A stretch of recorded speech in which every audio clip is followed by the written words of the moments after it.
Oi, gente, tudo bem? Para quem não me conhece, aqui é a Ana Luísa, instrutora de História do Projeto Feynman, e no vídeo de hoje a gente vai conversar sobre a crise do sistema capitalista, a crise de 1929.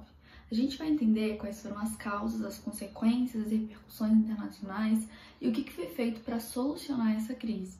Só que para a gente fazer isso, a gente precisa voltar um pouco naquele contexto de Primeira Guerra Mundial. Quais foram os países vencedores da Primeira Guerra? Foram aqueles países que compunham o bloco da Tríplice Entente, principalmente Inglaterra, Rússia e Estados Unidos. Quando a gente fala sobre os Estados Unidos, para a gente entender o contexto que os Estados Unidos começou a viver nesse período pós-guerra, é importante a gente lembrar que os Estados Unidos eles foram essenciais para a vitória da Tríplice Entente na Primeira Guerra, porque eles contribuíram lá nas ofensivas de 1918. Só que eles só entraram no conflito no final. E o território estadunidense, assim, geograficamente, estava distante ali do continente europeu.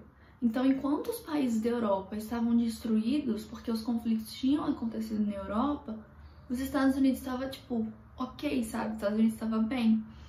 E então, nesse contexto do período pós-guerra, o que vai acontecer? Os Estados Unidos vai aumentar muito a produção agrícola e industrial. Eles vão falar, né, que os Estados Unidos eles vão ser responsáveis pela produção de 50% de todos os produtos industriais do mundo. Então, assim, a economia estadunidense vai crescer muito. Eles vão adotar um liberalismo radical, ou seja, essas políticas mesmo de produzir muito, voltar todo o seu mercado para a obtenção de lucro, para as exportações. Eles vão financiar os países que estavam destruídos lá na Europa, então eles vão financiar esses planos de reconstrução. E lá nos Estados Unidos vai ter a ascensão também de políticas eugênicas, ou seja, de políticas racistas, de políticas que eram voltadas para a supremacia branca, como por exemplo a KKK. Normalmente a gente escuta falar sobre essa organização estadunidense e a gente só associa ela ao racismo, mas essa organização também era uma organização antissemita, anticatólica e nativista. Esses anos nos Estados Unidos, esse período, vão ser os primeiros 5 anos da década de 20, esse período no qual os Estados Unidos ele cresce muito economicamente. Eles começam a falar que são os anos felizes. E eles adotam até uma expressão que é o American Way of Life, que é que você viver bem, o estilo de vida americano, você viver bem é você consumir muito. Então é adotar esse novo estilo de vida americano do início da década de 20. E aí eles falam que esses foram os anos dourados lá nos Estados Unidos. Ficou conhecido dessa maneira. Só que tudo que é bom dura pouco. A partir de 1925, 1926 ali, a gente vai ter que os países europeus, eles não vão ficar destruídos para sempre, né? Nesses 5 anos, eles estavam trabalhando na sua reconstrução. E foi isso que eles fizeram. Lá para 1925, eles estavam voltando a se reconstruir, estavam voltando a crescer no mercado internacional. E o que eles queriam fazer? Queriam restringir as importações estadunidenses para poder incentivar os seus próprios produtos. Então, eles começaram a comprar menos dos Estados Unidos. Só que a produção dos Estados Unidos não diminuiu, a produção dos Estados Unidos não parou. Eles continuaram produzindo na mesma quantidade, só que não tinha mais compradores para aquilo tudo. Então isso vai gerar o quê? Uma superprodução. Quando a gente tem uma superprodução, a gente vai ter o quê? Uma queda nos preços, porque a oferta é muito grande, só que a demanda é muito pequena. Em 1929, a gente tem a Quinta-feira Negra. A Quinta-feira Negra foi o dia da queda da Bolsa de Nova York, que foi no dia 29 de outubro de 1929, se eu não me engano. E nesse dia, as bolsas lá em Nova York, elas pararam de valer. O mercado financeiro entrou num estado de pânico total. Os acionistas, inclusive, eles começam a destinar seus investimentos para outros países, porque agora os Estados Unidos não estavam mais em condição.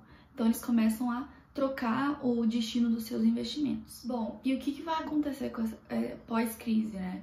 Essa crise vai gerar desemprego em massa, redução dos empréstimos para os países estrangeiros, porque os Estados Unidos começou a ficar ferrado, então como que ele ia continuar financiando os empréstimos?